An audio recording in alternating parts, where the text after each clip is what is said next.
This is the Straight Dope Podcast. Chris Way here, and RifleKraft, Snipers at Mile High, and everybody else that's associated with this is here. We are gonna have a short episode today. The reason is I have a very special one coming tomorrow, and it's gonna tie together all this stuff that we've been talking about. I'm super psyched to release it. It has been pushed forward a couple days. Instead of just filling the void, because I hate just putting out stuff, I want to talk about real things. I've been waiting, but I know that I said that I was going to put stuff out on Wednesdays. I had things going, but it wasn't complete. Made a couple phone calls, an opportunity presented itself, and you are going to love what happens. Like, literally, it's going to be the most popular episode ever. I got a bunch of questions about the baseline environmental stuff. That's going to continue. That's not the complete picture. We're just like laying down the basics. I'm going to take a couple of the questions that I got that I alluded to getting to but didn't and finish that. But the first thing that I want to do is talk about a few updates because time matters. So let's turn this around and look. I prepared this so I didn't forget. RifleKraft, Straight Dope, Sniper's Hide TV updates. The first thing is the NRL Hunter playbook. It's not done, but it's popular. If you like NRL Hunter competitions, or you hunt, or you just like shooting and you want to find out more shit that is going to actually help you, great series to listen to. Somebody asked for a custom class going into Collins match up in Wyoming in April. Not going to go to Wyoming to teach the class, but Fort Morgan's about an hour and a half from where the match is being held. It's a Wednesday and a Thursday, April 9th and 10th. There is a class with open spots. If you want it, go to RifleKraft.com and go to the store, and you'll see this custom NRL Hunter class, Fort Morgan, April 9th. I think all the information that you need for the class is there. It's going to basically pick up where the playbook left off and add skills to it. Metrics, help you tune up so that hopefully after Thursday, you'll have a day for your brain to process it and you'll have better results at the match that weekend because you'll be tuned up and you'll be thinking about the things that you need to get points and hits and all that stuff. So that's pretty cool. I get that it's a Wednesday, Thursday. Not everybody can do that. I also understand that there's only so many people going to the match. And so we're talking about a limited population. You don't have to go to the match to do the class. So if you want to come in and do this 2-day class, it's up, and I wanted to make a post about it because this is where people follow RifleKraft and that stuff. So anyway, that's up there. That's number one. Two, I've been talking with people that make rings, and realistically, it sounds like Hawkins is going to be the way to go. Hawkins makes awesome shit, so nobody's going to question the quality, the material, the repeatability, the reliability. If people are using stocks with bottom metal, it's probably Hawkins metal. Rings, you name it, they make high quality machine goods. They're also here in Colorado, so there is that connection of supporting the Colorado Shooter Network. Everybody that works there lives and breathes precision rifle shooting, and I said I want to run a custom run of 2.5-inch rings. Some people have been saying, well, they want 2.2 or 2.3 or 2.1.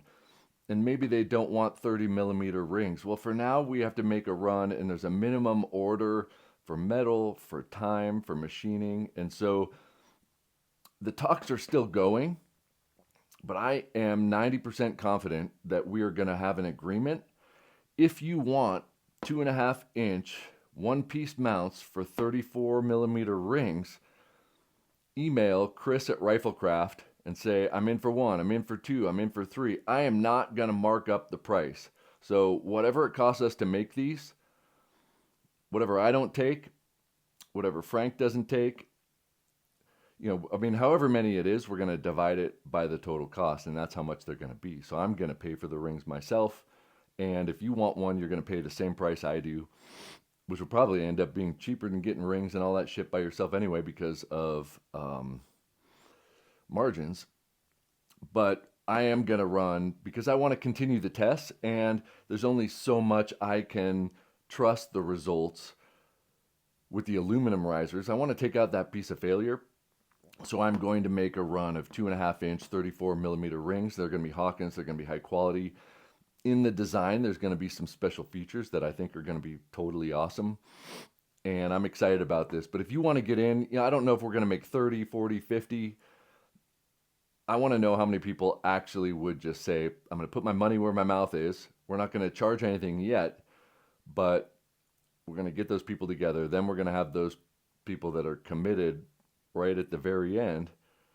We're going to pay for it. We're going to ship it out, and life will be good. We're just going to get back to the range. So NRL Hunter class, it's happening April 9th and 10th in Fort Morgan. Hawkins 2.5-inch 34 millimeter rings, it's happening. I don't know if it's going to be $300, $320, $330, but $350. But it's going to be probably in that range if I was going to make a guess. But I'll update people on the price. But just understand that if you email me, or you can send me a message on Instagram, you can send me a message on Facebook. Chris at RifleKraft works. Chris R. Way, as one word, CHRISRWAY at gmail.com is my personal email. Sometimes when I'm replying on my phone, it goes through that, and people are like, oh, fine. I'm not going to give out my personal phone number on YouTube, but I don't want it to be difficult to reach me if you want them. I don't have that many answers that I can question, or questions that I can answer about these, other than they're going to fit on a rail and they're going to be these specs, and I'm going to add some features that are pretty freaking awesome to them, and it's going to be rad. And then the real testing is going to start for the 2.5-inch rings. Personally, I think 3 inches is going to be better for me, but I'm going to do 2.5 because that's what I've been testing and it works good. Now, whether you need an extra millimeter or 2 millimeters or 3 millimeters, but 2.5 worked for Frank. Frank's a little guy. I had my kids get on it and they can get a sight picture, and they're even smaller than him. So anyway, if you want in, great. If you don't like it, you think it's silly, awesome. That's really cool. It might be silly and it might not go anywhere, and I might end up going back to super small rings, but I doubt that'll ever happen. But we're doing it so that we can have them, so we can continue testing and questioning stuff.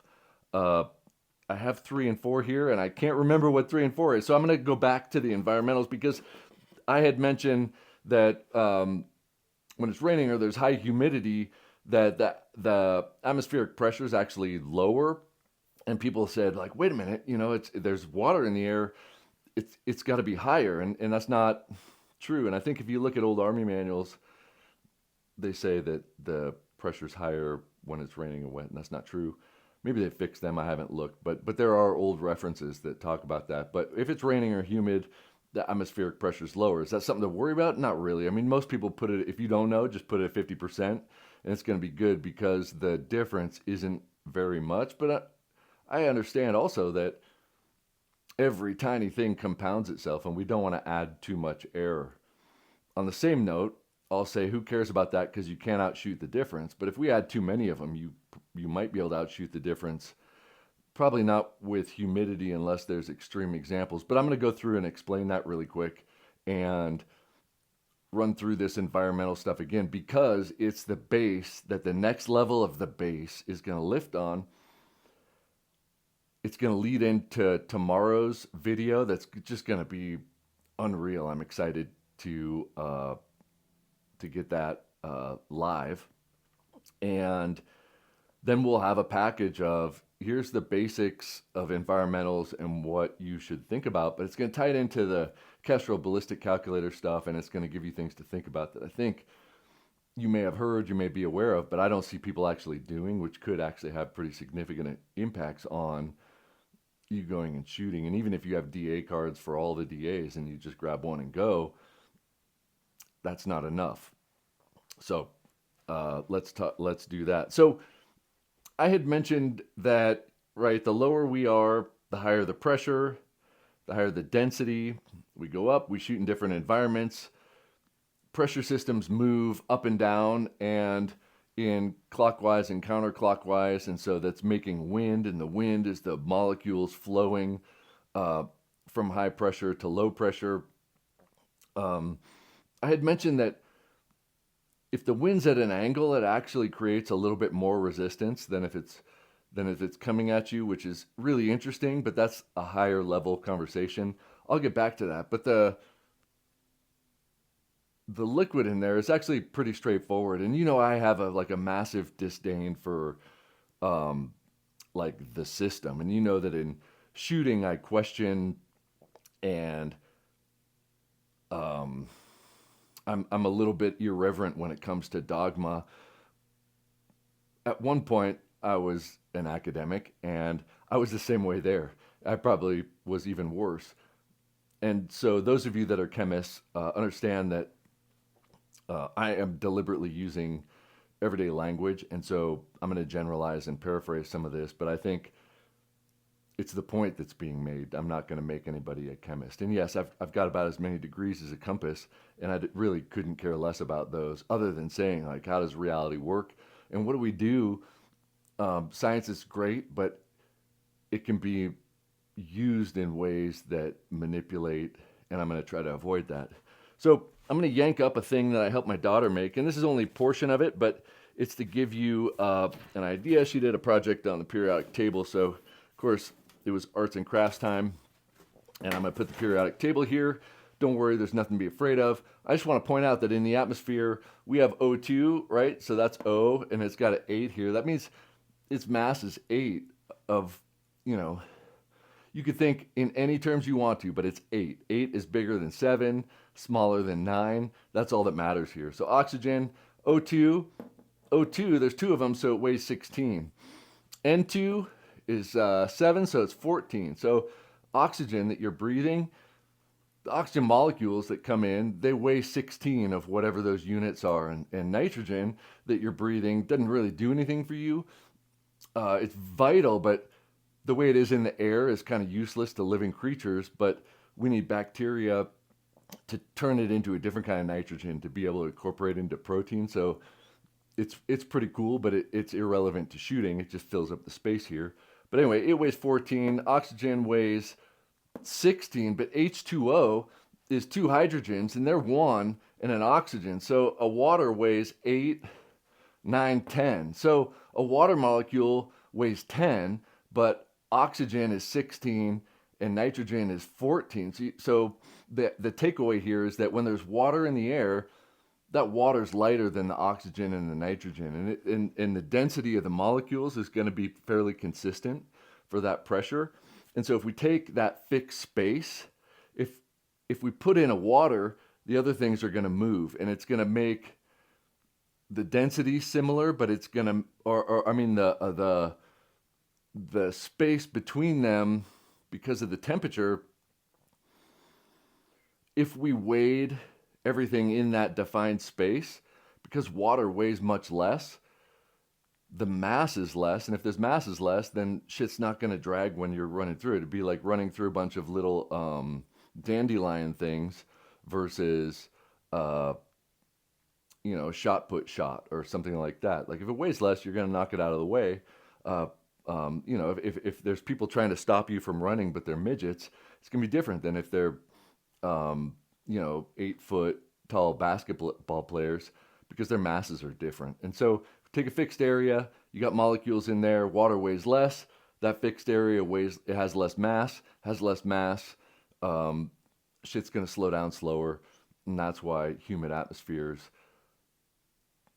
are less dense and the bullets haul ass through them. So yeah, I mean, if you could go to a range and turn on a shower and make it really humid, your bullets would fly better. But I mean, who the fuck likes humid environments anyway? That's why I'm in Colorado. I hate humidity. So even though I would like the ballistics to be great, I don't like it. But the best way to get good DAs, go up in elevation, because you go up high, DA's lower, even if it's cold, and your bullets fly better. Here in Colorado, we've got about a mile an hour more per gun. So if you live at sea level, whatever yours is, add a mile an hour or two, and that's what it's like here. Oh my gosh, I could shoot blah, blah, blah. Yeah, you can.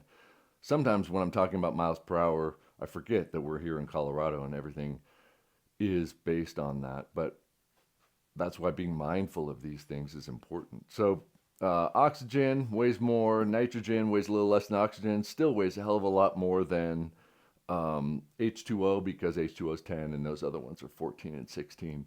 Take fixed area, that thing's going to weigh less. Weighs less, we're going to blast through it easier. That's my answer, and I'm sticking with it. If you don't like it, suck it. All right, let's get back to the BC without BS. Why does BC matter? Well, it's just a way for people to put a value in a calculator with other data points to make a prediction of where it's going. I always say this, and I'm going to say it again. Reality is reality. If I take a round and I shoot it and I know the elevation for that distance, whatever the distance is, if I'm going to shoot that distance again, guess what? I don't need a calculator. I'm going to do the same thing. I'm going to dial it to where it is. Bang, I'm going to hit it. That's part of why gravity ballistics work so good. You write down what the elevation was for that distance.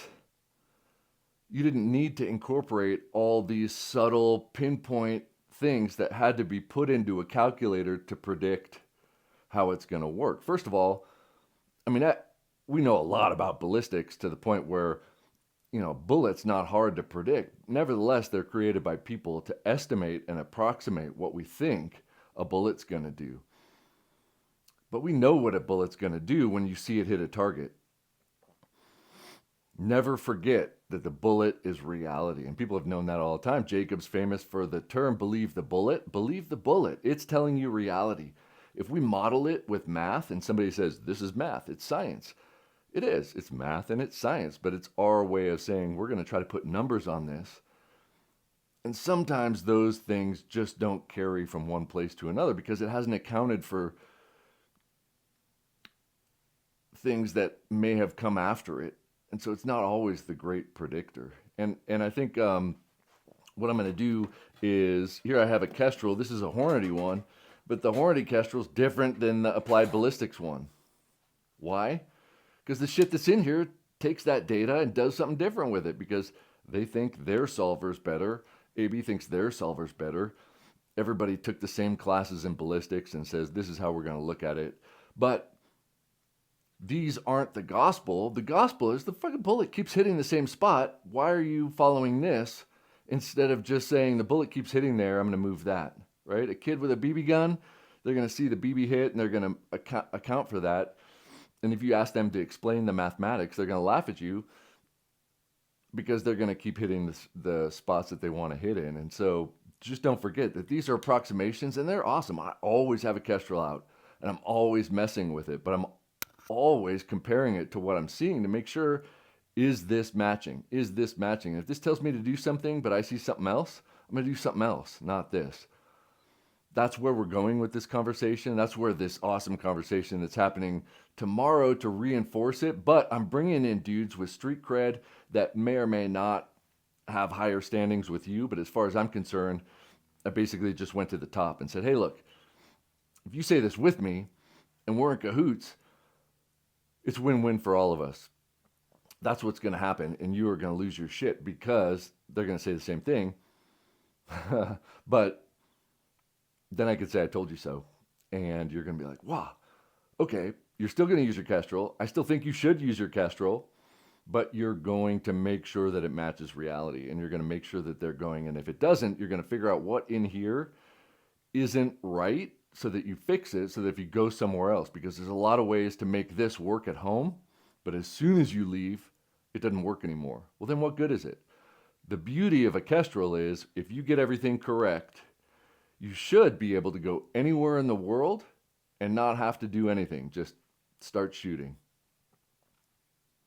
Now, you could go anywhere in the world without one and still hit, but it's going to take a shot or two to be able to figure it out. But I would be willing to bet, like, I talk about, like, the game show.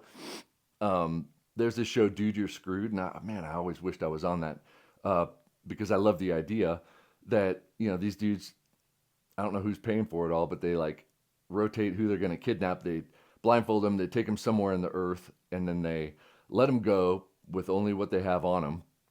And then they have a certain amount of time to get to civilization. But they don't know where they are. They don't know where to go. They don't know what to do. if you took me anywhere in the world and dropped me off and there was like a pile of ammo and a rifle, I feel like I'd be able to have a dope card, data, ballistic, zero, really quick without a ballistic calculator and be functional and then be able to perform shooting challenges with that really quickly because once you have that data in control, it's not hard to just make it happen in your head.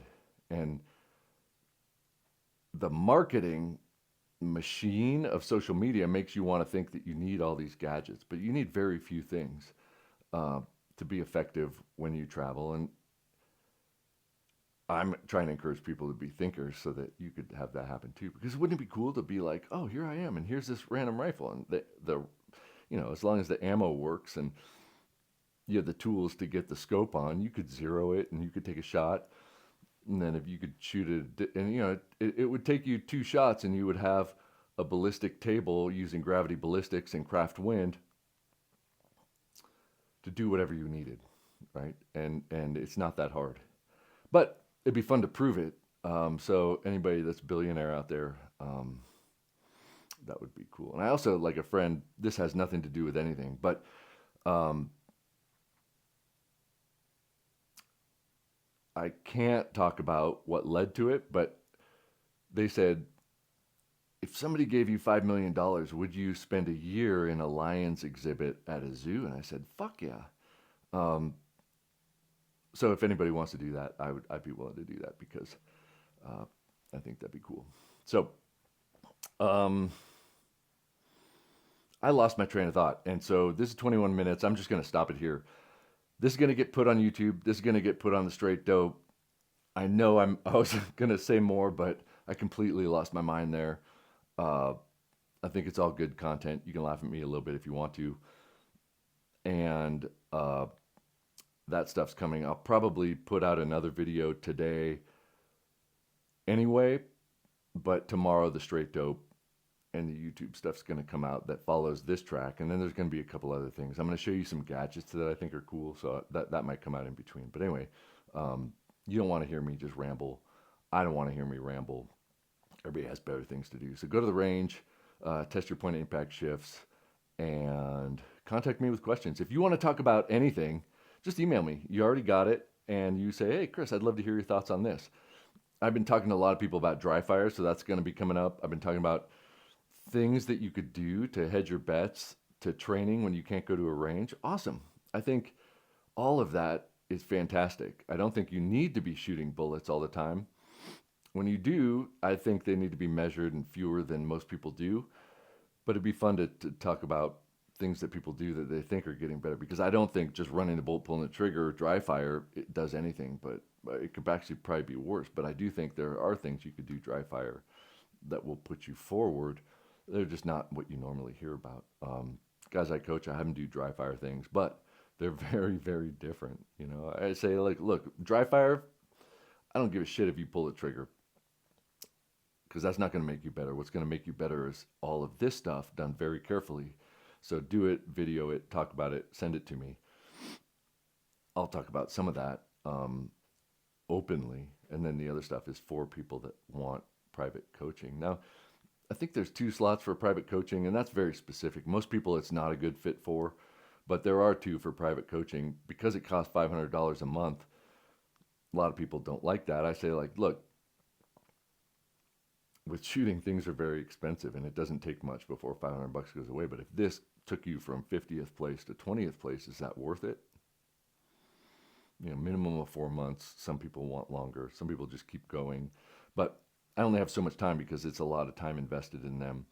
If you're interested in something like that, you can reach out. I so far, like, the ratio is about 1 to 20 that I accept. But yeah, there's 2 slots that I could fill that with, and it would be helpful. For me, it'd be helpful for whoever. I guess the last thing is, like, if somebody doesn't shoot at all, I bet I could have them winning a PRS match in 2 years if they coached for 2 years straight. But that's a challenge that's expensive to prove. But I've kind of proven it with some people already, but it didn't start like that. So if you have somebody that's never touched a gun, I bet I could have them win a match, or an NRL hunter. in 2 years or less.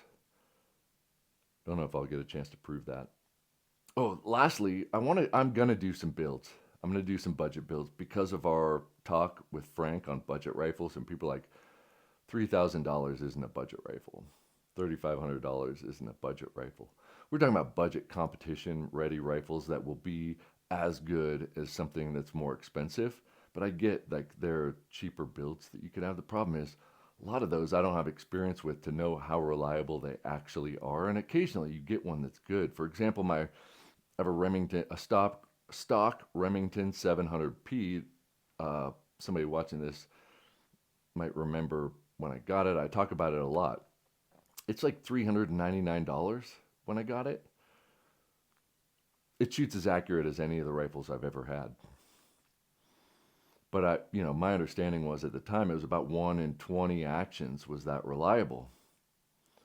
That's a gamble, right? If you get one that's great and I get one that's not great, I'm going to say this isn't great. You're going to say it's great. We're going to fight on the internet. We're not going to get anywhere.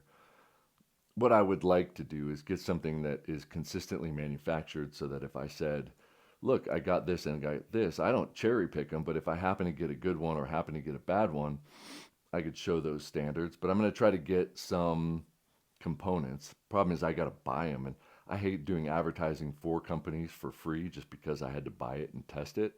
The industry is not very good at like just giving people stuff, so they go out and buy it, and then they say like, oh, they did a review, and it's like, well, shit balls, like that adds up. But I do want to do a couple builds that are actually budget because there are barreled actions that are $300, chassis that are under $500, scopes that are under $600. I bet we could get a $2,000 rifle, $1,800 rifle, maybe even $1,200 rifle, see what it does. I'm just trying to figure out what I actually want to test. And then I've got a spreadsheet that's growing now with stuff that I don't have, but I have weights and data on them so that we could talk about if you were going to configure a hunting rifle for PRS or a PRS rifle for hunter or for hunting, what would you need to swap to meet certain weight criteria, and what would that mean for performance theoretically? That's going to be another episode that's coming down the pipeline soon. But I just added 5 minutes to a video that should have stopped before. So I'll talk to you soon. Bye.